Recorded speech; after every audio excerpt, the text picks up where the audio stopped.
Kumusta kayong lahat? Hiyori nga pala ng Wano Kuni Anime. Tara fam at sama-sama nating alamin kung bakit nga ba isa talagang mythical Zoan ng Griffin na espada ni Shanks. Sana pala'y ilike niyong videong to at sana'y huwag niyong skip kahit yung maikling ads lang dahil sobrang laking tulong na nito sa akin at sa ating channel.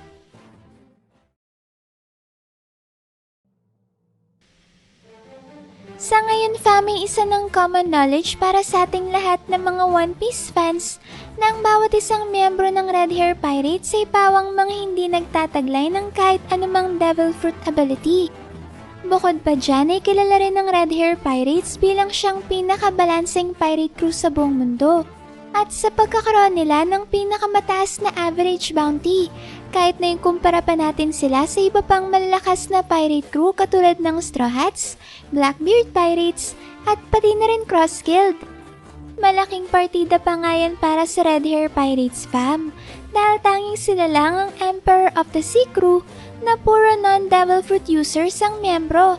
Hindi tulad ng Blackbeard Pirates na nangahunting pa talaga ng malalakas na Devil Fruit abilities, nang sa gayon ay mas mapatindi pa nila ang persang taglay ng kanilang grupo.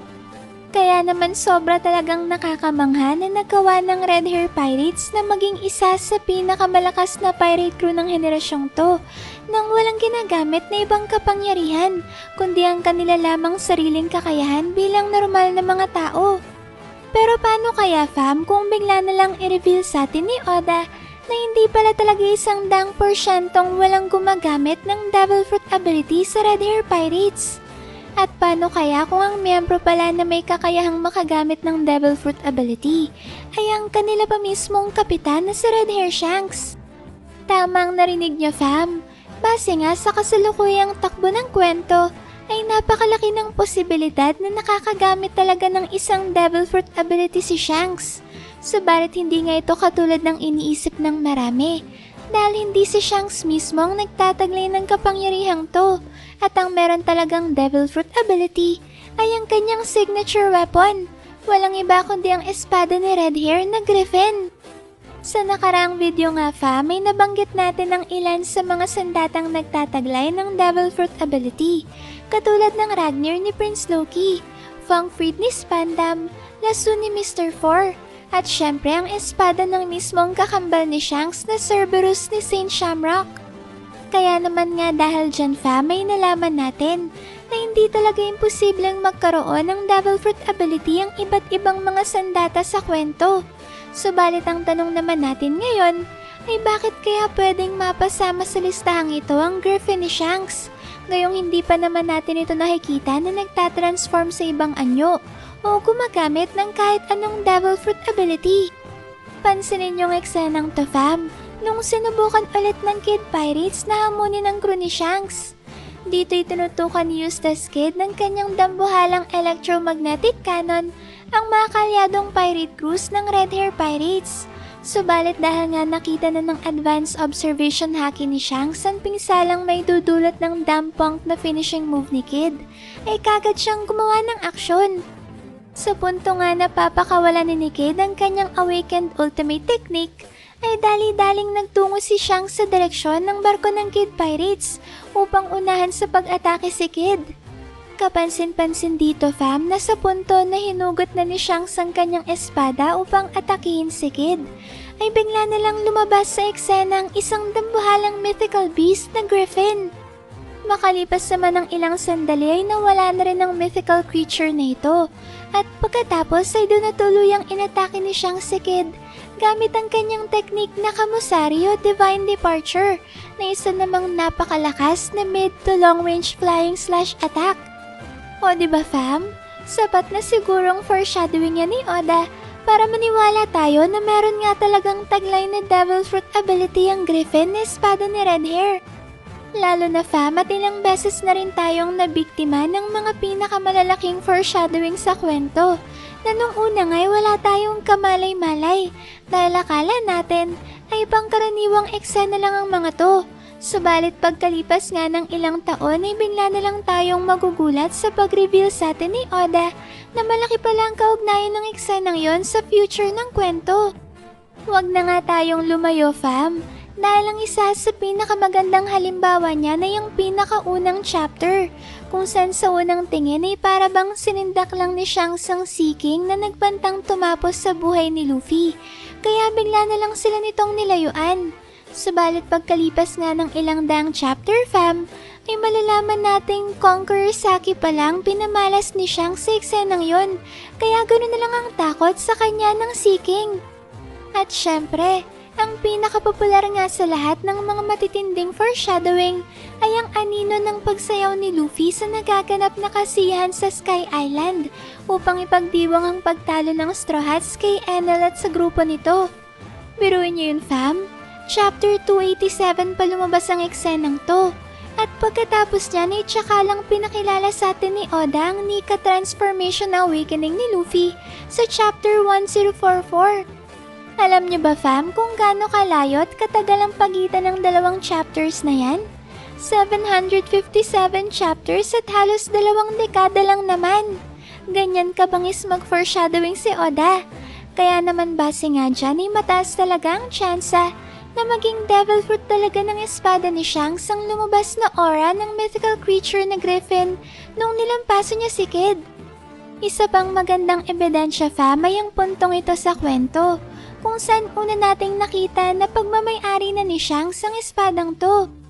Teka muna pala fam, nabanggit naman natin kanina na ang pangalan mismo ng espadang to ni Shanks ay Griffin, hindi ba? Napansin niyo na siguro, pero malaki rin kasi ang kinalaman ng pangalan ng espada ni Shanks, kaya natin nasabi na meron nga tong Devil Fruit ability. Pero sa ngayon ay pag-usapan na muna natin kung kailan ba natin unang nakita si Shanks na pagmamay-ari ng Griffin. Una nating suriin ng tagpong to kung saan inalok ni Golden Lion Shiki si Roger na makipagsanib persa sa kanya, nang sa gayon ay mapabagsak nilang world government at mapagharian nila ang buong mundo. Subalit dahil nga sa kawalan ng interes ni Roger na maghari sa mundo, ay tinanggihan niyang alok ni Shiki, na nagresulta naman sa matinding labanan ng dalawang crew sa gitna ng karagatan. Mapapansin natin dito fam na sa mga panahong isa palang pirate apprentice si Shanks sa barko ni na Roger, ay hindi pa Griffin ang gamit-gamit niyang espada. Pagkatapos nga ng ilang taon ay makikita naman natin ang eksenang to, kung saan kare-recruit lang ni Roger kay Oden upang maging bagong miyembro ng kanilang crew. Pansinin niyo to fam, hindi ba't sobrang cute dito ni na Shanks at Buggy?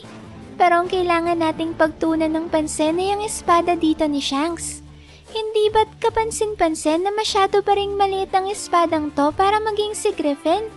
Ibig sabihin lang yan fam, ay hindi pa rin si Griffin ang espada ni Shanks sa puntong to ng kwento. Sunod naman nating tingnan ng eksenang to pagkatapos ng nangyaring execution ni Roger, sa mga panahong kinikilala na siya ng mundo bilang hari ng mga pirata.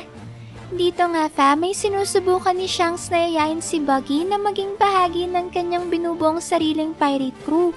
Subalit dahil nga sa desisyon ni Redhair na wag nang ituloy ang pagpunta sa Laugh Tale, ay tinanggihan siya ni Buggy. Mapapansin naman natin sa eksenang to na wala na sa may kaliwang bewang ni Shanks ang kaluban ng kanyang espada. Hindi tulad ng unang eksena na binalikan natin kanina, na nangangahulugang hindi pa napapasa kamay ni Shanks ang Griffin, nung mga panahong nasa ilalim pa siya ng pangangalaga ng Roger Pirates.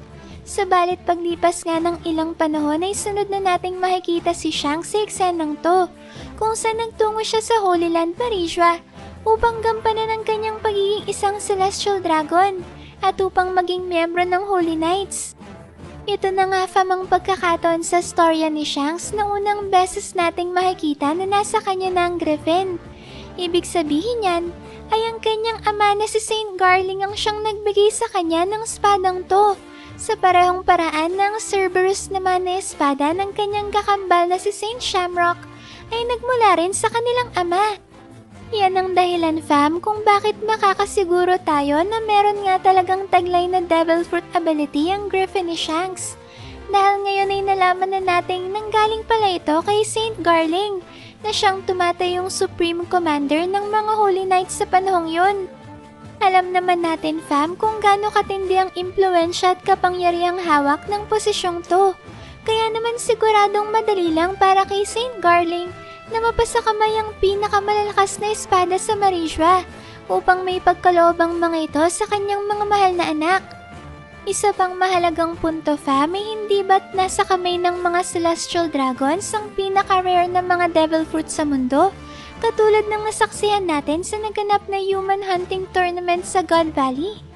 Ilan na nga sa mga super rare devil fruits na yan ay ang Uwu Nomi Model Azure Dragon na nakuha ni Kaido sa mismong God Valley at ang Nikyu Nomi naman na nakain rin ni Kuma sa parehong isla.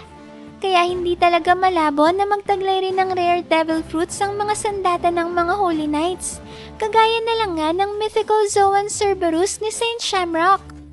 And speaking of Shamrock fam, alam niyo ba na ang Cerberus at Griffin na siyang mga espada ni na Shamrock at Shanks ay mga mythical creature na parehong hango sa Greek mythology?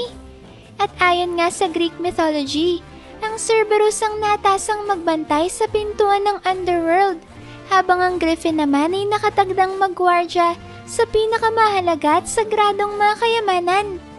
Ibig sabihin yan fam ay kung parehong mga mythical creatures ang Cerberus at Griffin, at pareho silang mga espada na binigay ni Saint Garling sa kanyang mga anak na sina Shanks at Shamrock, ay hindi na siguro masamang isipin na pareho ring nagtataglay ng mythical Zoan devil fruits ang dalawang espadang to.